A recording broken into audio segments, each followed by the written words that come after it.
Here we go. Welcome into Golden State Warriors today, right here on Chat Sports. Chase Sr. here with you. And some great news for the Dubs as they continue to get healthier and healthier. And they're getting a player back in Steph Curry against the Phoenix Suns that prior to the injury was playing at an MVP level. We're going to dive into that, talk some Andrew Wiggins, talk some trade buzz as well with the NBA trade deadline coming up on February 9th. But first, make sure you subscribe to the channel. Steph Curry officially going to play. We're pushing out a video. Anytime there's trade buzz out there or an actual move happens, we have you covered here on the channel. Let's get to 50,000 subs as soon as possible. And a reminder, trade deadline coming up, so our coverage going to get ratcheted up as well. Subscribe today to join the Dub Nation family here at Chat Sports. So, with the Golden State Warriors getting Steph Curry back, obviously a monster reinforcement because prior to him going out, playing some of the best basketball of his career as evidenced by the numbers that we're about to break down, but the Warriors certainly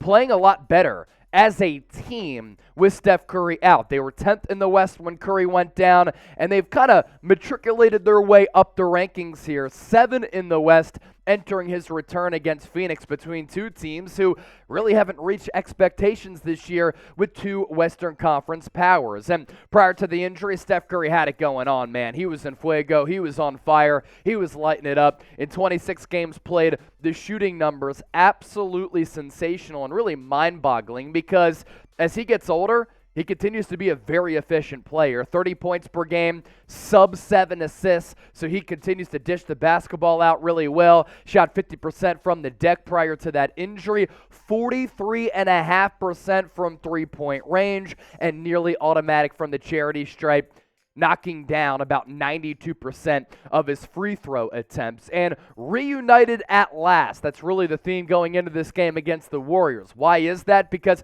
if you think about it, when Klay Thompson came back last year, the Warriors for the first time had that nucleus together of Steph, Klay, Draymond, Iggy making his return as well recently.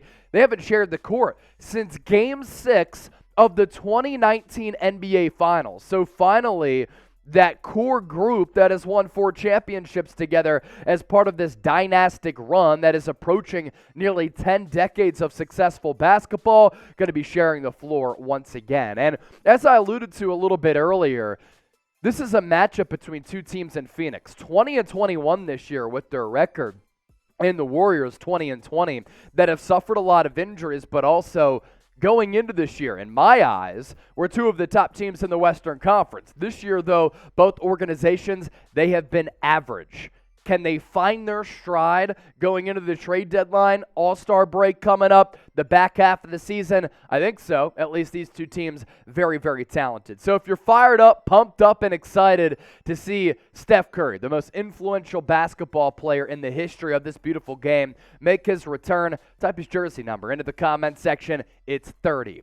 As for Andrew Wiggins, he's been sidelined the last 15 games with an abductor injury and illness. Kind of scary for him, but he's going to come back, and his stats against the Magic when he did make his return, pretty solid. Now, because he had the abductor injury and the illness, he really does have to increase his physical workload and his stamina. And as you saw against the Magic with that minutes restriction, only played 19 minutes, and he was a little bit rusty, which is what you can expect because of those aforementioned injuries. 4 of 12 from the deck, 2 of 7 from the three-point line, still playing high-level defense. And for the Warriors right now, you get back Steph Curry, you get back Andrew Wiggins, Andre Iguodala also making his return as he previewed and talked about on his podcast with Evan Turner. Now, with the trade deadline coming up, and we'll get to that trade buzz coming up, it's time to start making a run.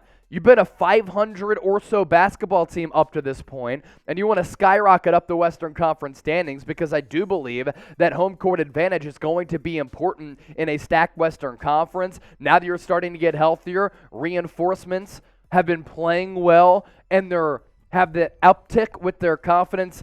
Warriors have to start putting it together right now. Coming up next on the show, some media members discussing some Warriors trade intel as well as some trade buzz on the Fast Break podcast. Stay tuned for that. Really fascinating nuggets that we do want to get to. But first, what do we have to get to right now? Today's presenting sponsor. And what do you want to do right now? Start saving money, right? And cancel your unnecessary subscriptions. You can do so with Rocket Money. Stop wasting money Optimize your finances and take control of your finances with this great app. Did you know about 80% of people have subscriptions that they forget about? Maybe for you, unused Amazon Prime account, a Hulu account that never gets streamed. This great app that I use helps me keep track of all of my expenses. It's Rocket Money, formerly known as Truebill. Rocket Money shows you all of your subscriptions in one place, cancels for you whatever you don't still want. Rocket Money can even find subscriptions you didn't know that you were paying for. You may even find out you've been double charged for a subscription, and to cancel it,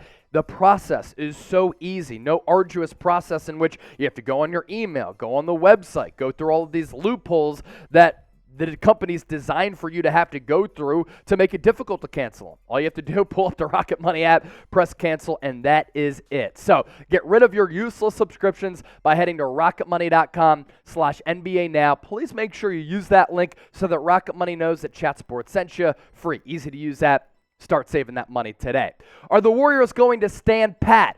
According to some Dubs media members who have some good intel on this basketball team, looks as though that maybe Golden State not going to make any trades to try to improve this basketball team approaching the NBA trade deadline or on deadline day. Now, you think about that, right?